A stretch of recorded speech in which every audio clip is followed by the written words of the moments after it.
This episode is powered by DENmeditation.com. Though meditation is the primary focus, the bigger goal is for people to understand and love themselves, thus creating more harmony in the community at large. To find out more about Den Meditation's teacher training programs, retreats, and all things Den Meditation, go to DENmeditation.com.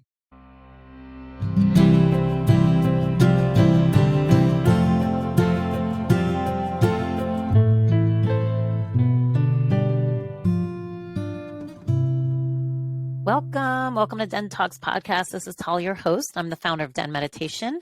And today, you guys, we have a Grammy Nominated Multi Platinum songwriter. Can you believe it? She's an artist. She is a poet. She is a writer, clearly a songwriter. She has done so many songs. It's insane. But some of the big ones, she co-wrote Levitating and Physical by Dua Lipa and Dark Horse and Swish Swish with Katy Perry. And the list goes on and on and on. But what I love about her, she's also a tarot reader. She's also an intuitive. She's a public speaker. She does so much. And the reason we wanted her on here is she's helping people all the time, especially those in the creative realm, of knowing how to get through these blocks. How do you not let fear get in the way? How do you do things authentically? How can you actually live by that creative spirit instead of getting overwhelmed by the business? Also, fun fact, we have Sarah doing a workshop with us, and not only any workshop, a summer solstice workshop. So manifesting in the matrix on the summer solstice, June 21st, 6 p.m. to 7:30 p.m. Pacific Standard Time. But again, these are virtual, so you can do this from anywhere. And if you can't make the live version, the recording will be sent to you, and you can do it anytime and keep it for yourself. So don't miss this opportunity to study with her, learn from her, and have an amazing, you get one-on-one. I mean, you're right there. It is live, virtual. You can be anywhere in the world and do this. So come join us. Go to DENmeditation.com.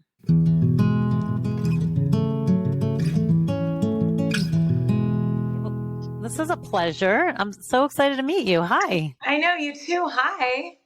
It's like you're such like an interesting bundle of things combined, and that's why I'm so excited to talk to you. Oh, I love that description. Thank you. You're welcome. Look, we start every interview with the same questions. We're going to start there, and then we'll just see where it takes us. But amazing. If you could just use one word to describe who you were 5 years ago and a word to describe you now, what would the words be? I really love that. I have to think back. Okay, 5 years ago. I know, it's like a lifetime. Pre-COVID. I would say searching. I like that.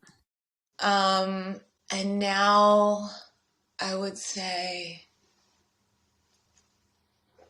grateful. Oh, I love that. So when you say that, when you were searching, do you feel like you were less grateful at the time? No, I think I just didn't know the power of gratitude at that specific time, and that could really transform my state, my mental state. But I'd say over the past 4 years, really implementing gratitude into my life has just, changed my mental health in so many ways. So, and talk about like how that looks different for you. So like, how do you notice you use gratitude now versus before? I think it's like, being grateful for the obstacles and the difficulties and the challenges, rather than, because I've suffered from anxiety my entire life since I was little. And I think that instead, it used to scare me so much, and I used to feel like it was wrong, to feel your anxiety.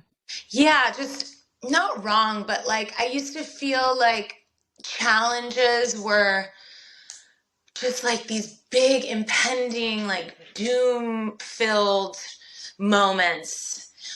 Whereas if I view them with gratitude, like I'm grateful for this moment because it's going to help me evolve and grow and learn how to deal with more moments like this. And I don't know, I think gratitude in a way of, being grateful for not just the good things, Mm-hmm. You've always had anxiety is what you're saying, like since you can remember.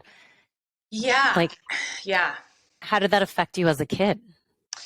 Um, it really affected me as a kid in a lot of ways. I think that, I come from a very musical, entertainment, artsy family, so which is very cool, but also, all over the place. And I think a lot of my parents' anxieties, I sort of like took them Are, in and took them on. are they anxious? My dad, yeah, he definitely has his anxiety issues. But I think as a kid, I almost like shut down in a way. I almost was like, okay, I can't feel this. I have to like take control of, my environment to make me feel okay and safe. And so the anxiety sort of took a back seat, but then it started to manifest in other ways. Health, work. Like I always sort of, I don't know, it manifested in areas of my life throughout my life, but in different ways. But you were going to say something. You were like, I always. What was I going to say? I always sort of had, different obsessions of like my health. Am I going to die? Am I going to, am I going to have a career? Am I going to, like, but it was all just the same anxiety, Mhm. it just manifested in different ways. So So at the core, it's like this fear of death, this fear of like, I'm going to die and nothing will have been accomplished, or I'm just going to physically die. I really have come to understand actually really this year, the past couple of years, that it is this fear of death. I teach about this all the time, and people always look at me like I'm crazy, and then they think about it, where I'm like, we all, some heavier. It sounds like if you're wearing anxiety, it's probably a little more palpable, but we all carry, whether it's conscious or subconscious, this fear of death Yeah. that comes out and it gets in the way of. That's why so many people don't do so many things. And I'm not talking about like go jump off the cliff and see if you can fly, but it's like, so many elements of, if I do this, is that smart financially? Because then I won't have this. And they all end up tying to this idea of, will I be okay? And it's kind of with death as that end goal. It's like Right. this very finite feeling. Right. It's so true. And then I think of it too in a way of like, well, we're all going to die. So why don't I just do this Live. one thing or live my life to the fullest? Or, a death definitely has like, it's definitely like a constant sort of theme in a way. So you're super creative, obviously. You come from a creative family. Mm-hmm. I'm assuming you popped out like a bundle of creativity. Yeah, I just really did. Yes. So when you had this anxiety, like, was your creativity helpful in that way? Like, was that like a bomb? Yes, yes, yes. And like sometimes I think like could I be as creative as I am without it? And again comes in the gratitude. I'm like, okay, I'm grateful to feel this because then I can write about it and get it out. And then I think that's why a lot of the things that I write are, people relate to them because everybody feels this way. But yeah, definitely writing for me has been such a way to just move that energy, not just writing music, but I mean, I excessively, journal and like, write poetry and, I'm writing songs pretty much every day. It's such an incredible tool for You me. write songs every day, Not every day. No, not every day, but they come that a fast. lot, yes, a lot. I mean, yeah, it's become, I've learned how to turn it into sort of a job in a way, where I can show up every day if I have to and access something to put out. I mean, that's amazing. So it's like, and when you were a kid, you feel like, how was it coming out when you were a kid? Were you a huge journaler? Yeah, poetry. I mean, I just I wrote, wrote poetry. I wrote so much poetry and I look back now at stuff I wrote when I'm like 12 years old, 11 years old, and it's like very intense and dark. And I remember my mom always used to be like, "Where is this coming from?" I'm like, "I don't know. It just comes out, you know?"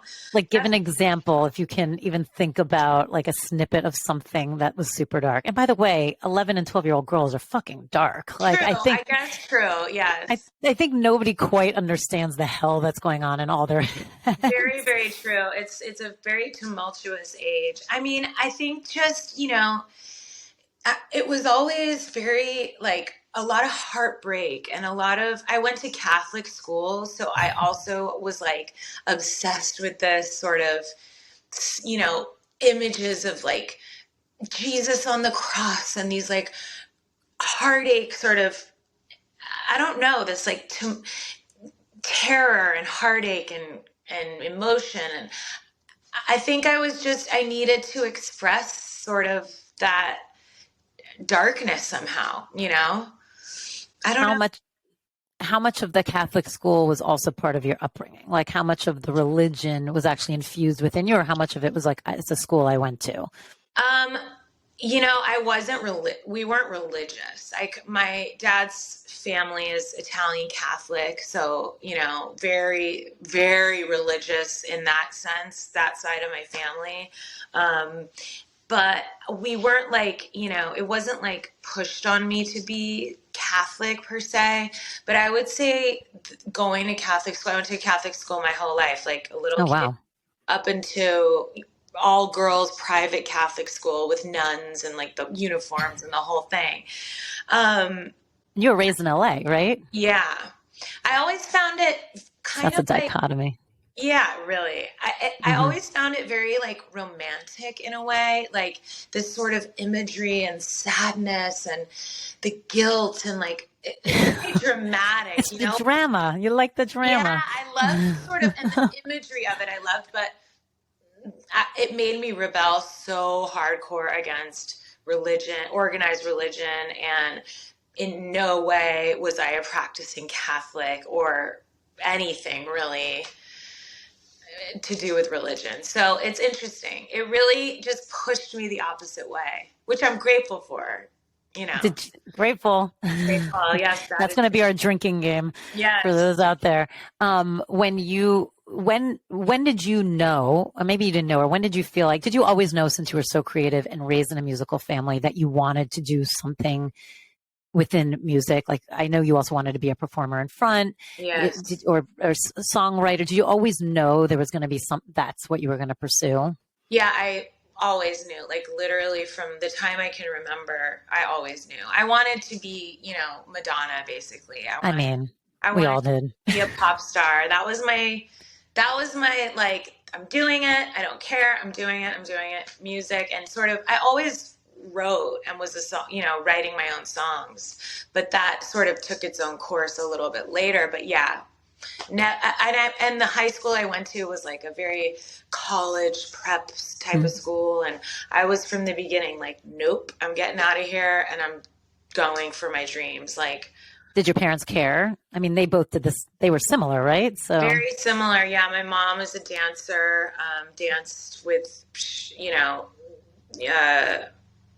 toured with like Roy Orbison and, the Beatles and danced with Gene Kelly. I mean, she really was like, incredible dancer. And my father's a musician. And so, yeah, they were just kind of like, obviously it's what you're going to do. Like they never really had a question. My dad was definitely like hesitant. He was like, oh God, like, are you sure you want to set yourself up for this? It's a lot of rejection and, intense career paths.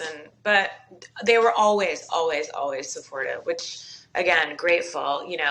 I'm around so many people that have had no support from their parents and their families. And I can't imagine that. I mean, I truly can't. Because I know you work so much like within the realm of manifestation now and creation and so much, I mean, at least I think of, the basis of that is belief, like actual, changing that vibration to belief. So what do you think? Because, was in LA forever too, worked in entertainment. And I've always said it's so interesting for these kids who, grow up, whose parents are either the famous actors or the amazing executives or the amazing writer. I mean, all my friends, like they all have kids and they grow up. And those who choose to enter the industry, and I'm not saying this as it's easy because you have someone there. What I'm saying is do you think there's something too, because you were raised with parents who are actually showing they can do it, Right. you at least you have that belief, that vibrational belief that it's actually possible. Yes. You know what I mean? Which is so interesting that there's some people who could live in, the middle of nowhere. And I know now it's changed with social media has really helped with that, I think. But back in the day, you could be in the middle of nowhere whose parents are, who knows, doing whatever that's completely not even close to that. And you may not even believe that's something that could ever be possible. Totally, totally. I think it's so huge. I mean, essentially, I didn't know what it was called at the time, but I watched, my dad manifest over and over and over again. I mean, his sort of belief and faith in his abilities and his dreams were like nothing would stop him from just getting back up again and getting back up again. And so I think definitely seeing that was such a confidence booster, and already I had that inherent strength and example. So definitely, yes. So you graduate high school and you're like, fuck college. Yeah. So what do you do? What do you do? I was like, fuck college. I didn't really know. So, because some people think, it's funny. It's like some people think because my father was in music that it was like an easy sort of thing for me. But it actually just wasn't at all, because first of all, he, worked on a lot of like rock and roll stuff, and I loved from day one pop music and that world. And I also was like, I want to do this on my own. Like, it was very important for me to do it on my own. Like, it was very important for me to do that. So anyway, I didn't really know what to do right after high school. I was like, God, I need to sort of get some songs recorded. I don't know anyone. I didn't know what to do. So I went to Musicians Institute in Hollywood, which is like, it's just funny. It's like it's a funny sort of next step, just to like try to go to music school, even though I mean, nothing against music school, but it's like, if you want to be in the music industry, it's almost like you just have to go, but going to that school really helped me because I found people to collaborate with. And that is such a huge part of my life now, collaboration. Yeah. So that taught me really how to collaborate and put my words to music and meet musicians and work with musicians and be in a band and, perform and sort of learn those steps. So I went there for like 8 months, and then I started doing shows in LA, just me and a guitar player, like anywhere I could, like Hotel Cafe and Genghis Cohen and all these sort of, singer-songwriter places. And, long story so short, I did these shows, and a publisher came to one of the shows, and she ended up really loving my style and my songs, and she started working with me, and it had eventually signed me to a publishing deal, and that's kind of how it all sort of unfolded from there. That's amazing. Yeah. What do you do in a business that's so public? Like, when you have success, everyone knows, and I'm sure everyone's talking about it, right? And when you have failure, everyone knows. And like, it sounds like your dad warned you, and he was like, don't go into this business. There's so much failure. It's so tough.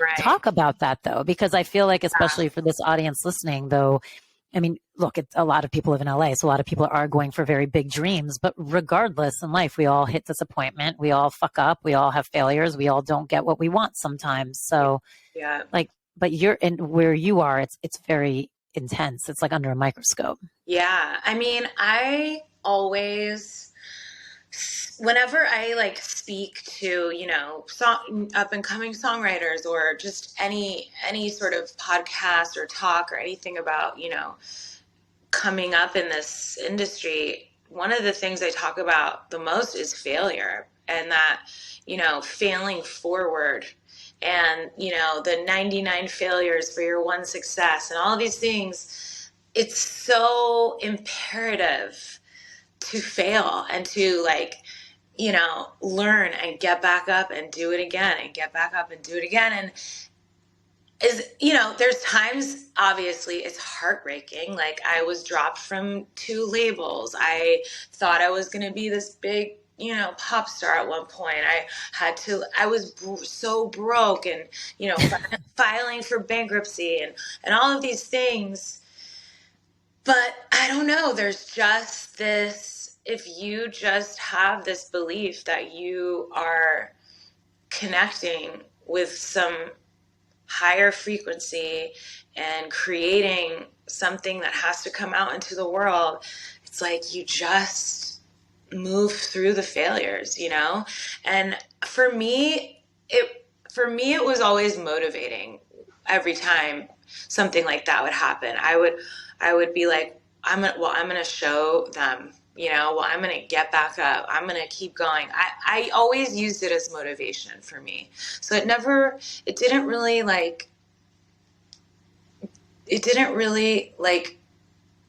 I don't know, get in my way. Which is amazing because you talk about having such strong anxiety. Yeah, definitely. And I mean, that was definitely a part of this entire journey, And I mean, trust me, there was times where, I'm like, can I do this anymore? Can I get up this time and keep going? Like, I don't know, but I just did. Almost like something greater than me was like, come on, like, just do it. Come on. But I do have to say, like, back to gratitude, and this was even before, 5 years ago, I was in a really low place, and I got the book, The Magic by Rhonda Byrne, and it's all about gratitude. It's like basically like a 30-day gratitude, practice. And I did that book like word for word, exercise for exercise, and my frequency shifted and changed, and my vibration was just like different, and I was open. And I swear to God, like within the next month of me doing that, I got a phone call to go write with Katy Perry, and we wrote like one of her biggest songs. And I had no idea at the time what I was doing. I was like broke, down and out. It was just, I don't know. So was that a huge turning point? Was that like It was a huge turning point. I mean, that was like when like I said earlier, I was living in a studio with no shower, no kitchen, like just literally one bedroom studio. With my now husband, but my boyfriend at the time. And you can do that. Yeah. Get married. And I was filing for bankruptcy. I was like, kind of like at the lowest of lows. And I'm like, something's got to change here with my energy, because it was getting in the way of me continuing to create. So that book, I swear to God, I put everything to that book and that moment. 2 things. Amazing. So you were like, so then you went and wrote with Katy Perry, and you're like, I'm not filing for bankruptcy. Like, yeah, literally, yes. Things are shifting. But what do you think was in you already to have the awareness and the wherewithal to say, like, I got to change my energy. Something's not okay. Because a lot of people would do the opposite, and it's like victim, victim, victim. Yeah. But you went the opposite way. It's like, what can I do to shift this? Yeah. Well, I've always, always, always been a searcher and a seeker and a very spiritual person. And I've always, I've been in therapy since I was 13, since my family sort of broke apart. And your parents divorced? At 13, yeah. And, and I, at 19, I went to on-site, this therapy retreat. And, I was going to Agape when I'm like in music school. And I was always like, help me, help me, help me. Like spirit, spirit, spirit, always. Did you ask to go to therapy after the divorce, or did your parents put you in My it parents proactively? my parents put me in therapy. Smart. Yeah. And I mean, I swear to God, it was like such a game changer for me. I had the same therapist from 13, which is insane, from 13 to like, I don't even know, 37 or something. Wow. Yeah. So she really just saw me through like a lot of my life. But it was a game changer because I understood behaviors, and I understood, anxiety and that kind of thing.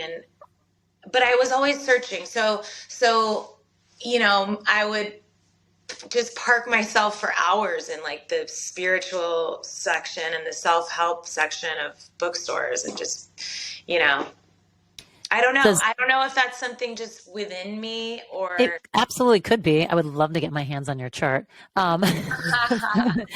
But besides that, so what do you like when you're depressed? You write, like when you're anxious, you write. Like, is there certain music you listen to get you through that? oh yeah, I mean, Like, do you well, always have music playing? Always. a lot of times, yeah. I grew up sort of, in a house that was just playing the Beatles, Joni Mhm. Mitchell, Bob Dylan, um, you know, Tori Amos, like all the Mm. sort of very emotional, classic, incredible music. And so I always sort of refer to that and like go Because back it's to your that. childhood. Yeah. And like, Lou Reed, Velvet Underground. I probably listen to the Velvet Underground every single day. It's like, Wow, look at that. yeah. Okay. So, which is Is your interesting, but is your husband in the business too? he is, yeah. He's a DJ producer. His name is Ellis Dream. He's like really big in the bass music world, and touring like crazy. And we actually met because I moved out to New York after music school, after I got signed to a publishing deal. And I got then, again, long story short, signed to a record deal as an artist. And my label put together a band for me, and he was in the band. Ah, I know. This was like 2000, I want to say 2003, 2004. I mean, So that's we, like you guys were set up. yeah, literally. So yeah, we became just best friends, and then started dating shortly after I had got dropped from my label. And then him and I started a band together. So him and I were in a band then for about 6 years. And then that took us to that moment of where I'm like, we're living in the studio, we're so broke. He's like, you know what, I'm done with this band, I want to start my own project. And I was kind of like, oh God, well, what do I do, and that was that time. Wow. Yeah. And and so then when things start changing, because I mean, clearly you've always been a seeker. You it sounds like you. I mean, I love it when you go on your Instagram. The first thing isn't songwriter; it's not that; it's light worker, Right. which I Yes. love. And from the business I'm in, you see a lot of people say that. So it's Yes. interesting coming from you. So clearly, you relate to energy. It feels like almost first and foremost before anything else. Yes. Yes. Absolutely. Yes. Talk about how you bring that into all your songwriting. I call myself that first, whether it is, spiritual being or light worker or light holder or, a star seed, like all of these things that I I know that I am. And I call myself that first because I really believe that I and we as creators are channels. And it's just this energy is up here and we bring it through our vessel and create and put light out into the world. And I know that, I don't know really when it sort of like hit me that that one of my gifts is being a muse and being assisting others in achieving their dreams and assisting others in putting light out into the world. So yeah, I don't know. I really look at my creative process that way, and the music I create that way, that it's my chance to put out my light into the world. And that's how I can heal and not people and heal myself and be a part of something bigger than just like, I'm not, in no way do I think like, oh, I write these songs and they all come from my brain and it's me, me, me. Like I've never thought that. Obviously I put my personality into it too, but yeah, I don't know. I think it's way bigger than that.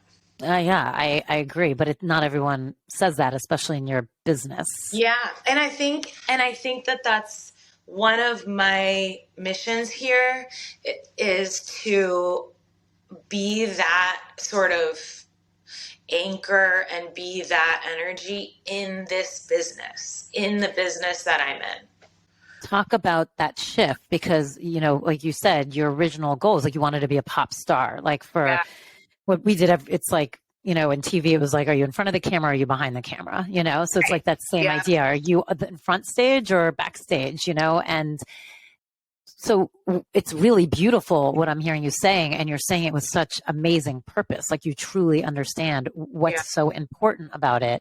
Mm-hmm. But that's a huge shift from thinking the other way. So talk about that shift, and then also the ego part of it, how that ego got like unstrung from wanting something else. Right. Yeah. I mean, I think that there was a turning point for me of, I love to perform to this day. I love it. It's one of my joys. And I feel that is one of my talents, is being in front of people and singing and speaking. And I really do love that. But there was a shift, I think, at some point when I realized like, oh, we're all artists. Like it's not that I'm not an artist anymore. I still put my art out into the world, and that's in a so huge cool. way.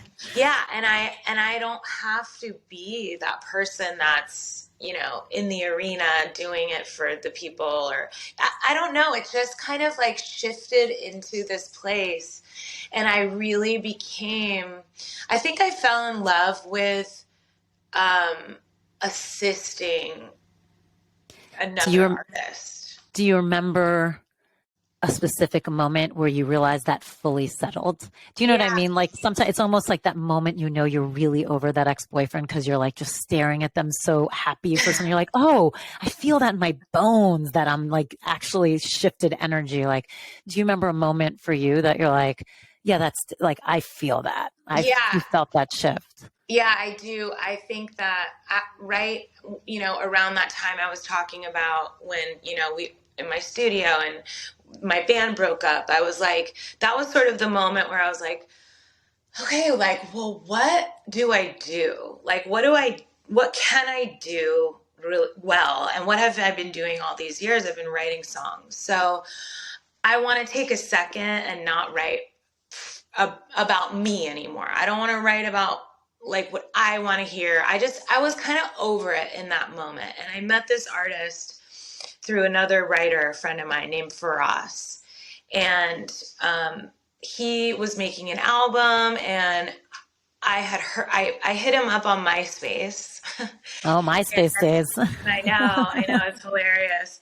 And I said, I was like, hey, I'm Sarah. And I wrote with this mutual friend we have. And he said, we should work together. And we worked together one day. And he's an incredible piano player. And we had this chemistry.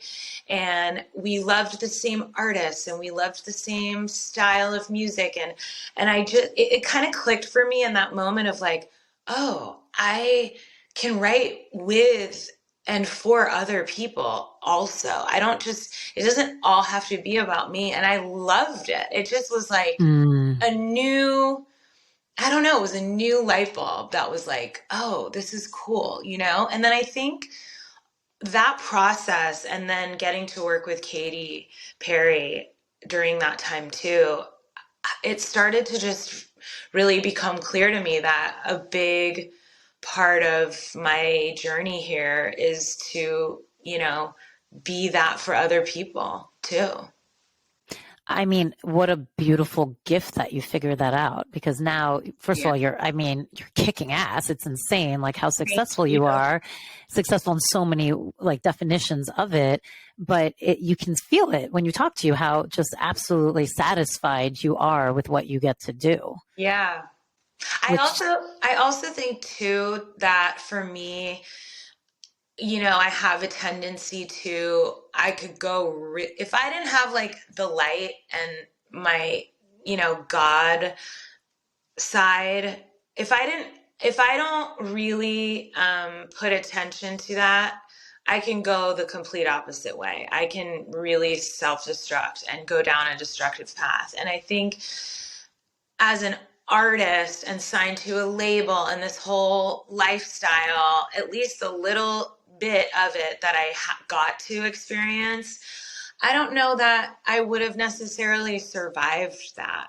and by survived, what do you mean? Mentally, I don't know if it would have turned into some sort of addiction issue, just destructive, because I think, you know, in order to know the light, like I feel like I know the light, you have to know the dark.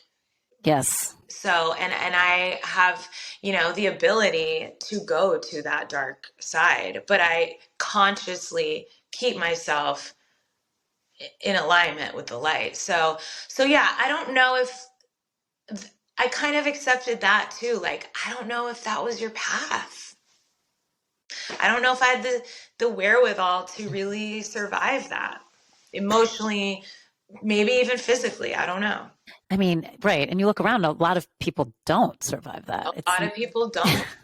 It's It's not even, it's not it's not easy. a natural state for a human being to be in, you know? Right. So if you don't have sort of grounding or any kind of practice. So when you refer to the light and your God, talk about what that means for you and how much of it, when you think back to like your Catholic school upbringing, Mhm. how much of it is a still similar relationship and how much of it is a different relationship? Um, you know, to me, God, for a long time, I didn't like the word because I associated it with my Catholic school Yeah. and this man in the sky and this whole thing. But I don't, now it's like I use that word every day. I think, you know, to me, God is me and you and my dogs and the flowers and my song and, you know, the plants and the energy and this vibration and this frequency of pure light and joy and freedom. And it's this, to me, God is just this frequency and energy. And to be in like a God space, like there's certain people I write songs with, that when we write together, I always say like we hit a God space. Like it's almost like we're Mm-hmm. out of body, and it's this space for me. You know, but I do believe in spirit guides and angels and, you know, energies that we can't physically see, but it's very different than, you know, what I thought God was as a child or what I was taught God is, you know. But I never really ever subscribed to it. I always thought it was like a cool story and, you know, Adam and Eve and Jesus and all these things, but I never really subscribed to it. So, Which is impressive, having been that many years in Catholic school. yeah, yeah. Well, I don't know if I knew. I was confused by it all, you know, because like I was like, oh my, my godfather, who's very close to me, he's passed away now. He's gay, so and I grew up with him, and then I'm learning in school. Oh, it's it's wrong to be gay. And I'm like, what do you mean? Like my godfather who loves me, who I love, like he's gay, so he's going to hell, I didn't quite get But it. good for you, because some people still go to this, you know what I mean? It's great that you had the ability to actually step out and logically look at those things. Yeah, yeah. So when you talk about your spirit guides and you talk about the God space, I mean, first of all, I find it fascinating because I think the one thing I feel like almost everyone could agree on is, there's that certain music, which is why we play things at different times, right? If you're depressed, you go to something because it gives you that vibration, or happy, Yeah. and sometimes I feel like that's what's amazing about concerts, right? You can hit this God space that collectively everyone can almost hit together. Yes. But you can also hit it in your car, like Yeah. listening to something. And you can try and repeat it with that same song, and it doesn't always work. Yeah. So there is something about whatever's happening in that moment. Talk a little bit about like that, because here you are, someone who's understanding kind of this bigger connection, and you also work in music. Talk about when they collide, and where has it brought you? It's just when when it collides like that and you really tap into that space, for me, it's like that is why I do it. That's why I'm still here. That's why I keep going, because it's just, there's nothing like it. I mean, it makes me very emotional. Like I was going to say, you're getting emotional talking about it. It makes me so Me too. emotional. Like I cry for days. I feel like almost like, it's weird. Sometimes it feels like such a familiar feeling, like I'm home or something. Yeah. And I feel it and I'm like, oh my God. Like I want to hang on to it forever, you know? Do you think that's its purpose? Yeah, I do. I think whenever we hit that space, I think that is truly why we're here. Like I think we're here to remove these sort of like conditionings and programs and all of these things that like this planet and being in this dimension, and it sort of bombards us daily with these sort of earthly things. And then when we step out of that and we're just these like vessels and we hit that moment, whether it's creating, like you said, listening to a song, going to see a show, laughing, like whatever it is, that space, I just think that's why we're here. I don't know, to remember that. So it's, how do you, because you're saying you know when you're like kind of off balance from it, what are your practices? What do you do to keep yourself? And from what I know about you, you bring that to the table as you work, which is very unique and different. Yes. I know when I'm strayed, because I feel that anxiety. That's how it manifests in me, is anxiety, fear, just low vibrations. So I know immediately it's like, okay, you got to get back on your horse, and for me, meditating is so huge for me. Ultimately daily in the morning before anything else, that's just the prescription for me of just like, it just gets my head right. And it sets me on this certain frequency for the day to go into the world and stay in, a grounded place. Meditating is huge. Nature is so huge for me. I go to Sedona a lot. Just being in, nature, water, just earth elements like that.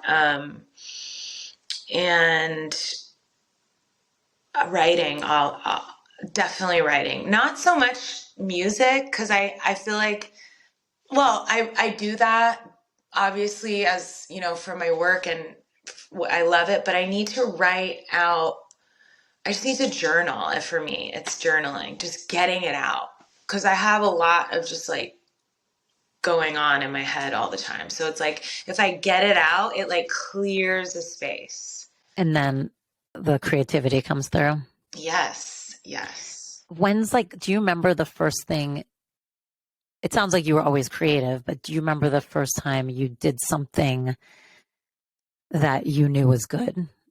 Or like in your mind, you're like, oh, I might be special with this. Like this is something different. You mean as far as like a creation goes, or? Yeah. Yeah, I probably was like, I don't know, 13 or 14 or something. And like I wrote this little song on the piano, and it was so simple. It was like called Star, and it was about just like a star and the universe, and and I remember being like, "Oh, this is cool." And I like just did something, I think. Like I remember feeling like, "Wait, I just did something." I don't know. That moment will always sort of stick out to me, because Do you even remember? though nothing happened with it, and it was just this tiny little thing, but that was definitely a moment of like, oh, that's possible, you know? Do you remember it? I don't remember. I only remember this one line. I don't remember the music, but it was star is all I see when the day is night and the night is me. I How know. old were you? That's I, a great line. I know. I was like 12 or I don't know, 13, 14, 12, like around that age. And I always just had this sort of universe, galaxy vibe, And I just remember like putting it out in that one line and being like, oh. Now, did you show it to anyone or was this a total? No, I put it on a little tape recorder and I showed it to my dad. And I don't know if he ever even reacted to it or ever even listened. I don't remember, but I remember giving him the tape, like, Oh, so you gave it to him and like walked yeah, away I was type of like, thing. I wrote this thing, like, listen to it, and I don't know. I can't remember if he even did, but yeah. Well, I love that you don't remember that because that moment was so purely your own Yeah. Yeah. and about like you knowing, I don't know. It's like, when you can kind of go in hindsight and be like, oh, here are all the pieces. It's like that was an important one, it feels like. Yep, definitely. And it was you on your own. That's amazing. So talk about how you bring kind of this spirituality, this you being this girl of the universe into, you, like you said, you work with other people, you collaborate Yeah. a lot. Yeah. So how often are you walking into a room with someone you've never met before? All the time. I mean, not so much now. I'm at like a place where I can sort of curate What and you want?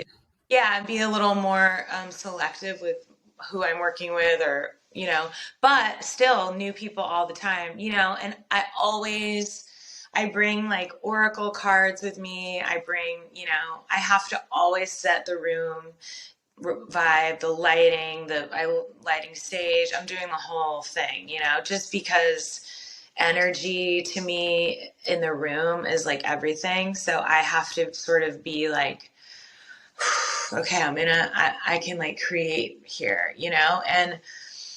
and I read the tarot too. So sometimes I'll bring my tarot cards and do kind of a reading or something. And it opens doors of conversation, like we pull cards and it's like, oh, I got the card of, transformation. And it's like, well, what does that mean for you right now? It's almost like a weird spiritual therapy session or something. And it just gets the conversation going. To me, it's like if I'm meeting a new artist or a new writer, I want to like talk to you for an hour before we write a song. Like, what do we have that's in common? What are we going through that we have in common? And let's write about it, because I think when it comes from an authentic place, it's like, that's when people listening can relate. So. What about the dichotomy in the business too of it's interesting because I feel like artists at the core you have to be authentic to create, right? You have to create from a pure place. But then there's so much bullshit that surrounds it. Yes, there So is. so talk about that mix of like how do you stay within authenticity, which is, a beautiful spiritual place, but also how do you navigate it? Right. It's really challenging sometimes. I have to say, because I always think like the like music and the music business and the industry, it's like they're so polar opposite, you know, because one side is so pure and from such a pure place of creation and art, and then the other side is business and strategy and contracts and, you know, money and all of these things. So I think I learned throughout the years, you know, it definitely took some understanding and learn and experience to learn that like I go in a room and I'm like, I don't think about like, okay, we got to write a hit and we got to go to radio and we got to like, I just don't think about that. And I try to really be there in the moment and create the best thing in the moment. And then I walk away, like almost like, okay, Let we it did be. that. And I'm not going to be attached to this. Like we made something and now it's out of my hands and I'm going to walk away. It's the only way that has like saved me emotionally, because I would get so attached when I first started doing this with other people. I would get so attached to these songs and the ideas of these songs, and oh, this artist has to do this song, and if it doesn't come out, it's going to just, you know, be the worst thing in the world. And it was this whole thing. But with all the politics of it all, I have no control over it. So for me, I try to separate it. Mm. It's It's interesting, not easy. It's not easy. but it's like you're birthing it. And it's kind of like once I birth it, it has to find its own current and vibration, and then it'll be what it's going to be. Yeah. And, you know, obviously, like, I'll fight for certain songs. I'm like, I'm obsessed with this. Like, I'll push it, you know, to as much as I can. But yeah, I have to let it go, because it's sometimes it's like some of the you might think you made, you know, the Basquiat of songs, and you're like, this is the gotta be in the world, and it might never find a vehicle or come out in any way, and I don't know, like it would devastate me if I would stayed attached to it. Is there, of all the songs you've done and like collaborated on, is there one that you've loved the most that people have never heard because it did die that death? Or the ones that you felt the most passionate about actually somehow found a life There's definitely some ones that are sitting sort of, you on a know, shelf somewhere? yeah, definitely a handful that I still am holding, you know, belief in that maybe one day we'll find a home. Um, but in some way or another, like the ones that are really meant to come out and for people to hear, they always do. For the That most. is there a song that is there a song that you remember writing with someone that was you're like, holy shit, that it needed to be birthed so badly, it came out so fast, it was so easy, like right then there you're like, yeah, done. Yeah, I think there's a song that I wrote with the artist is Elenium, and it's featuring this artist, John Bellion. But I wrote the song with two people in particular that they're like my best friends. This guy, Jason Evigan, and this other guy, Jay Hart. And we write a lot together and we tap into that space. And we wrote a song called Good Things Fall Apart. And that song just, I don't know how we wrote it. I really don't. And I listen to it to this day. Like I literally just listened to it this morning. And I don't listen to a lot of the songs I write, but that one in particular I listen to and I'm like blown away by it. I'm like, how did we do this? Like, and it just came out. It was, Does the when you listen to it, does it bring you back to that moment, like yeah. of kind of that flow? Yeah, it brings me back because that one in particular, I literally have like no memory of how it was created, like step by Yeah. step vibes. But it does bring me back to the energy of that day and the three of us in that room.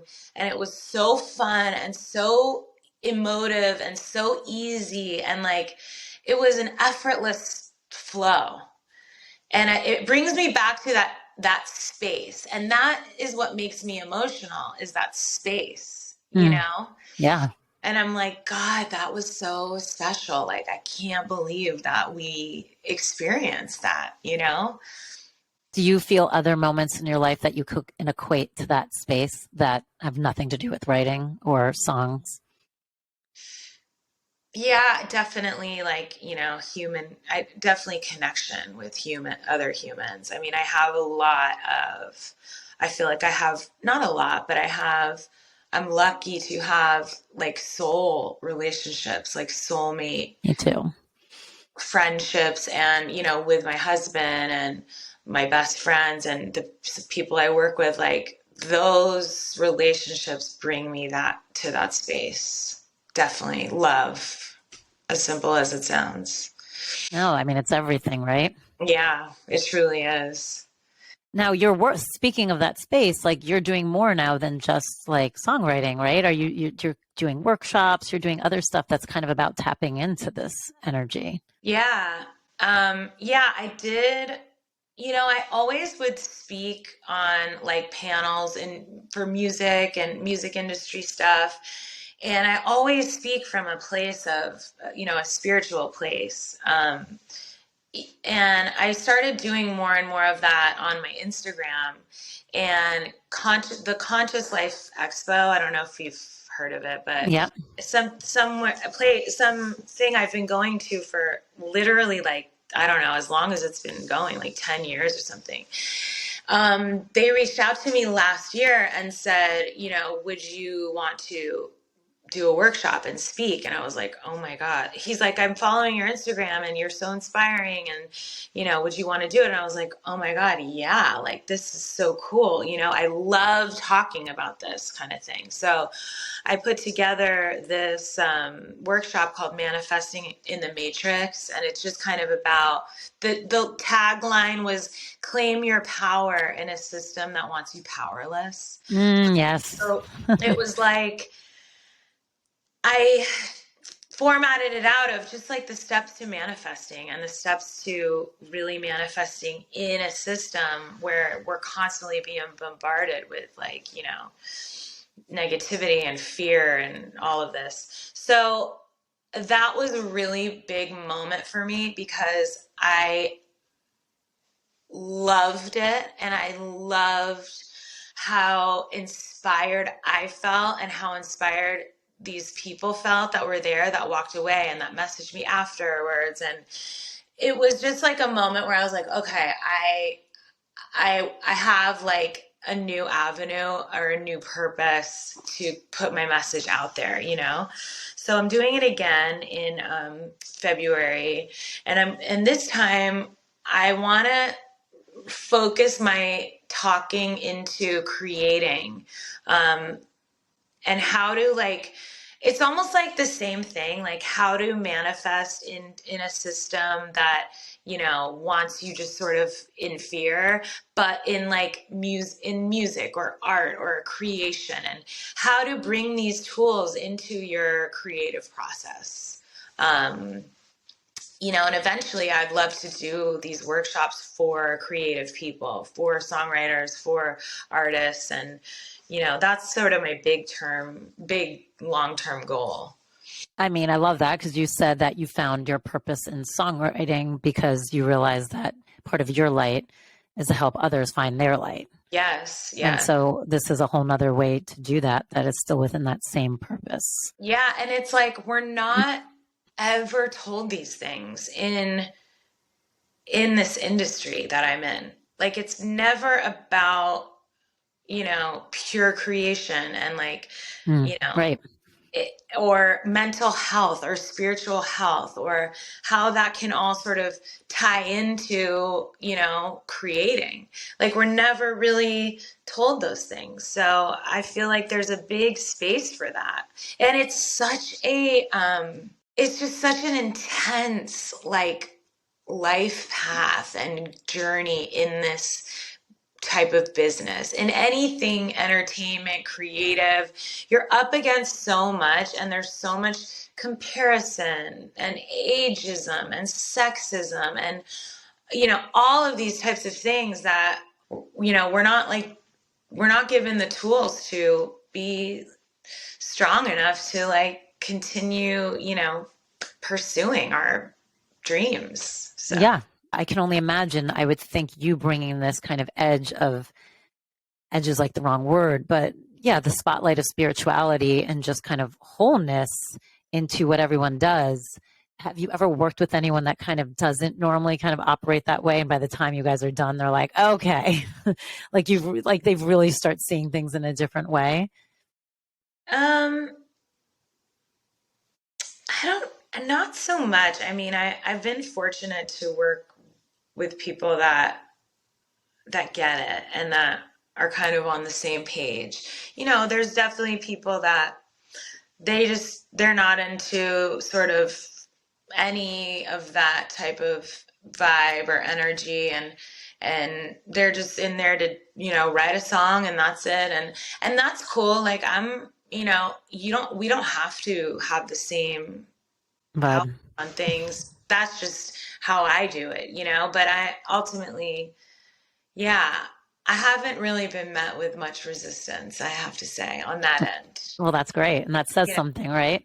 yeah, it's like there's so much pressure, and especially for these artists, they're going into rooms with new people every day, new songwriters, and there's just a lot of pressure to like be successful and have a hit song and all this stuff. And it's like sometimes I do hear a lot like, oh, that was fun. Like people forget this should be fun. Like we should be feeling joy and like, and connection and, so that's always cool. I think if anything, like people, I try to bring an energy to these writing sessions that I do of like, let's like laugh a little bit. Let's talk things out. Let's like, we don't, it doesn't have to be this huge pressure thing, I don't know. That's another thing over the years too. I really had to learn is like, it's not so precious. Like every Right. little thing is not so, it's not life or death. We're not fighting in a war here. We're writing a song. It's like, let's just let it come out. Do you get burnt out? Yeah, I really do. That's why, like when earlier when I said writing songs every day, I'm not actually writing songs every day. There was a point where I was, but now I really learned for myself that it's like I have to go live my life and I have to have days off to like just go and like sit with a tree or like see a friend or live my life, read a book, like do something that will fuel me to go write again. So I'm fortunate to be at a place where I can do that now. But yeah, if I'm like writing every single day, I burn out. Yeah, no, I could imagine. And then so for Yeah. you, it's like nature and reconnection is what helps Yes. you. Yes. Big time. Well, you're amazing. I've taken up a good chunk of your time. I'm grateful. So everyone drink.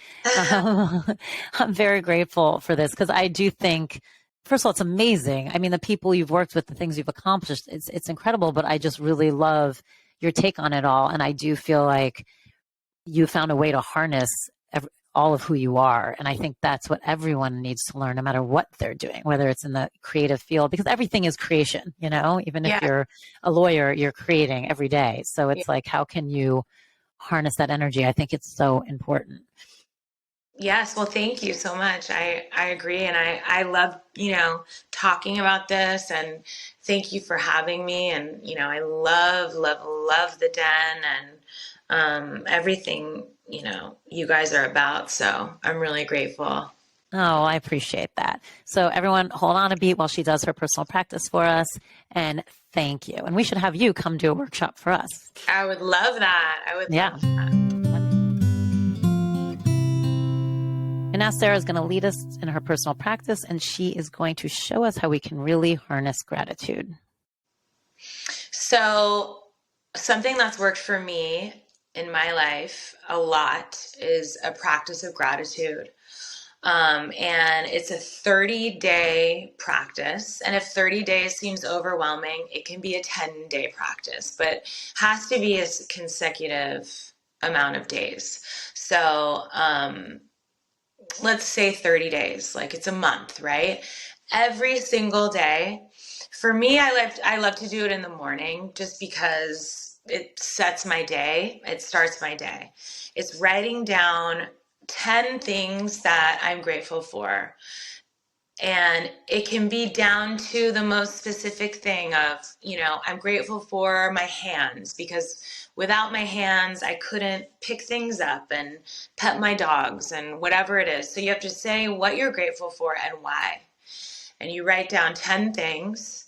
And then after you write them all down, read each one out loud. And afterwards say, thank you, thank you, thank you. So you read it out loud. I'm grateful for my hands because my hands allow me to pet my dogs and clean up my house and make food.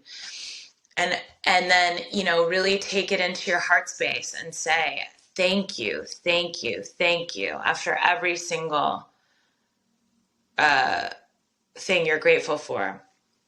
Sometimes you can even, and this is what this is what, this book taught me is you can even go specific. So today is going to be all food related things.